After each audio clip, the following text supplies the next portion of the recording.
Hello everyone. At some point you've probably been told that one of your favorite Pokemon isn't usable because it's outclassed. At that point you probably either replaced it with a superior, more meta Pokemon or stubbornly kept it on your team and paid the price for it.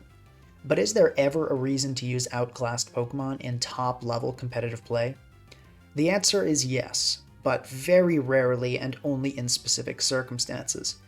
In this video, I'll go through what those rare cases are and how to tell if you should actually use an outclassed Pokemon or if you're just coping and lying to yourself. I'll mostly be using examples from SVOU, but these concepts can be applied to many singles and even doubles formats. First, let's define what I mean by outclassed. This term is used quite loosely in the Pokemon community. In this video, when I say outclassed, I mean a Pokemon that is inferior to a similar Pokemon in a certain role. A good example of what I would not consider outclassed is Mamoswine. Some would argue that Mamoswine is outclassed by Weavile as a hazard stack knockoff user. They're both offensive ice types, and Weavile is without a doubt better than Mamoswine in OU, generally speaking.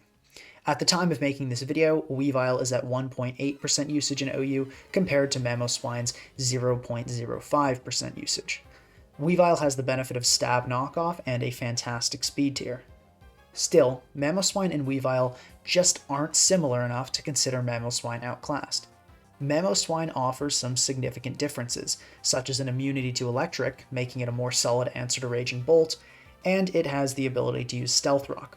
Furthermore, you could argue Mamoswine is able to pressure typical knockoff absorbers better than Weavile thanks to Earthquake.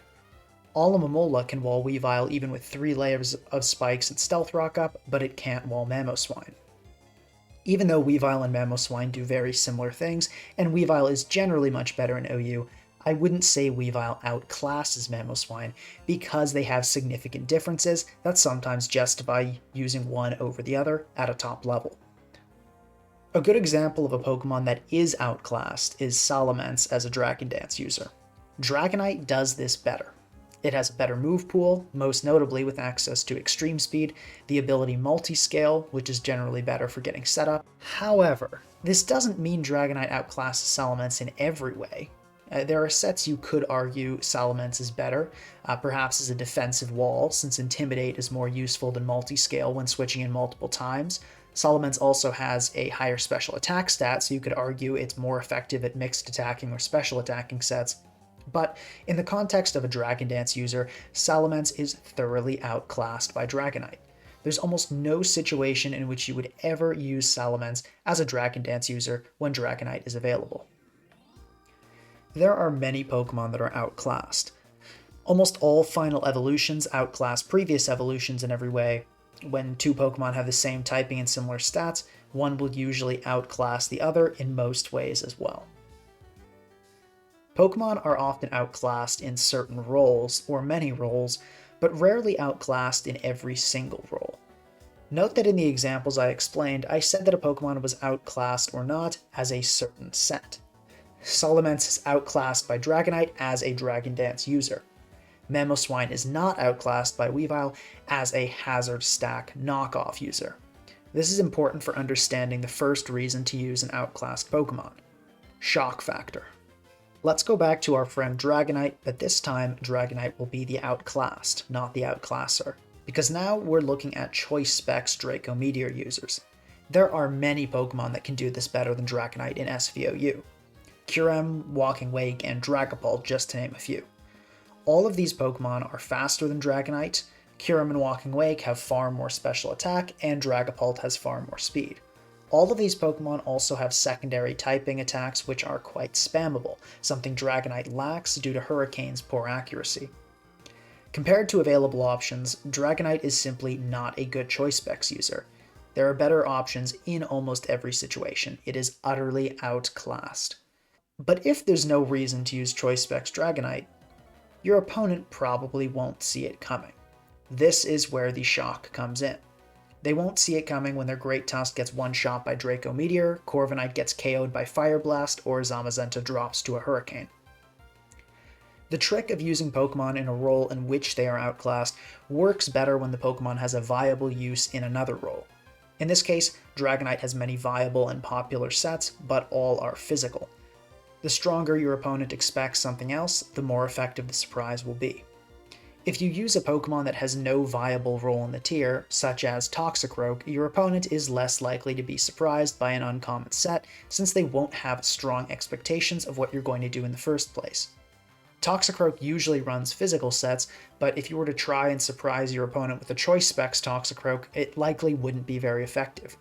Seeing such a strange Pokemon will make your opponent wary in a way that something like Dragonite won't. The obvious downside to this strategy is that it only works for one turn. That one turn may be extremely beneficial if you play well, but once your opponent knows your set, the jig is up. Even worse, your opponent may be familiar with your team through running into you on ladder before, or they may have scouted it before a tournament game. If you do decide to use an outclassed Pokemon for the shock factor, don't do it often and be certain as possible that your opponent doesn't know. Before we continue, if you're enjoying the video, please subscribe, like, and leave a comment. It helps out a lot. I post educational Pokemon content every week and stream every weekend, so if you're interested in improving at competitive Pokemon or just learning more about the scene, this is the channel for you. The next, and perhaps the most obvious reason to use outclassed Pokemon is that the small difference between it and the Pokemon that outclasses it is very relevant to your team. Remember when I defined an outclassed Pokemon, I said a Pokemon that is inferior to a similar Pokemon in a certain role. Similar, of course, doesn't mean the same. To illustrate this point, let's look at some more Dragon Dance users, Roaring Moon and Haxorus. Haxorus, although it has slightly more attack, doesn't have access to booster energy like Roaring Moon. Moon also has significantly better bulk, much more speed, a better move pool, and the incredible secondary Dark type, granting access to Stab Knockoff. There is one thing Haxorus can do better though, and one thing alone. Break Stall. Haxorus has the ability Mold Breaker, meaning its moves ignore the opponent's abilities.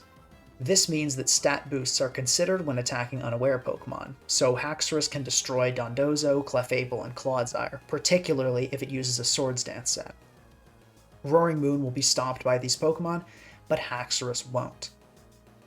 If you have a Hyper Offense team where you'd like to run a Dragon Dance Pokemon but your team struggles against Stall, Haxorus may be a better option than Roaring Moon, just due to the small difference of having Mold Breaker.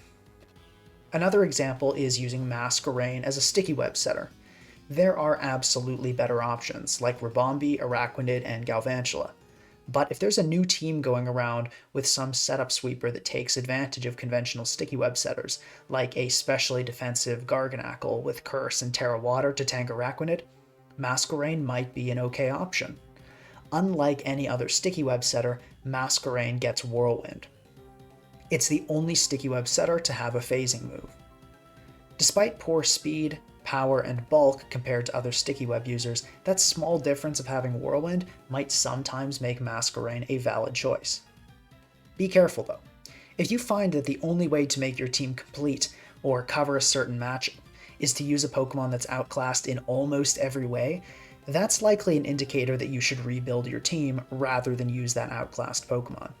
If your Hyper Offense struggles with Stall, you should probably rebuild to include more powerful breakers or a few sweepers that can work together to chip down specific Pokemon on Stall. Haxorus can do the Stall breaking job in one team slot, but it'll be terrible against every other archetype.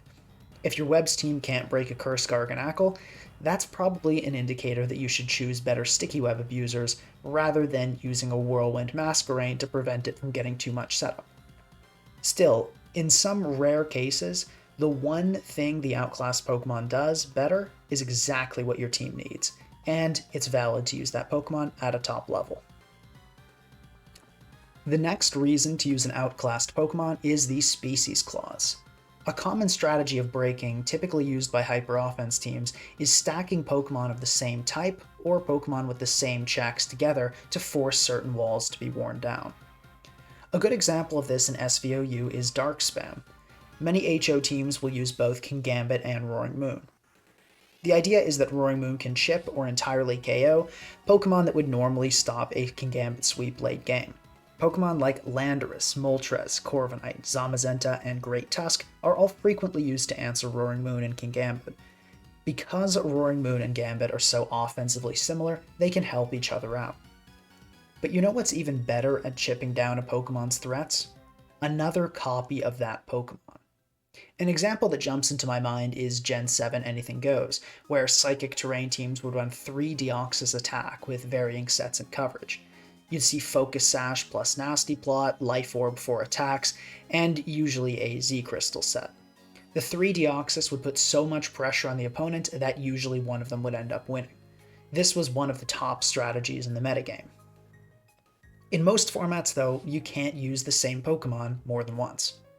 I have no doubt that many HO teams would run multiple Roaring Moons or multiple Kingambits if it was allowed. It's not, though. So, in some very rare cases, in order to stack similar Pokemon and overwhelm your opponent's defensive core, it makes sense to use outclassed Pokemon. Some people at the start of SVOU tried to use Bisharp and Kingambit on the same team using this principle. It didn't go so well. Even though Kingambit and Bisharp are more similar than Kingambit and Roaring Moon is just a generally much better Pokemon than Bisharp, so it did a better job of forcing damage or KOs on Kingambit's answers. If you were to run a Fairy spam, for example, you probably wouldn't need to use an outclassed Pokemon. With so many viable options like Iron Valiant, Primarina, Enamorus, and Hatterene, you wouldn't need to use something like Alcremie or Gardevoir. There are some pairs I could see working, though. Dragonite and Salamence being used on the same HO team is not inconceivable. Venusaur is a better Chlorophyll user than Scovillain, but if you use them both, it may overwhelm your opponent. Now, it may be better to use 2 Dragonites or 2 Venusaurs, but of course, that's not legal. So, a very similar but slightly outclassed Pokemon can step in and sometimes work really well. It should be noted that you often need multiple items on this list to justify using an outclassed Pokemon. Even if the outclassed Pokemon has a unique difference that your team needs, it could help wear down checks for a similar Pokemon, and it has a chance to shock your opponent, it still might not be worth using. Especially in a metagame like SVOU, you really need to make the most of every team slot, so it's almost never a good idea to use an outclassed Pokemon. Still, almost never isn't the same as never, so there's some hope for your favorite Pokemon, even if it only makes it onto one top-level team in the entire generation. There's one more reason to use an outclassed Pokemon that I wanted to mention before ending the video, and that is, the Pokemon might not actually be outclassed. Earlier this generation, Landorus Therian nearly dropped to UU.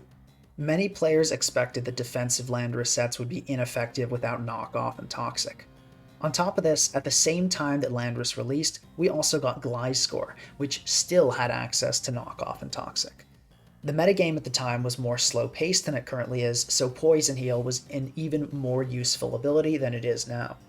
Myself and many other players thought this was simply the end of defensive Landorus, and probably the end of Landorus in OU.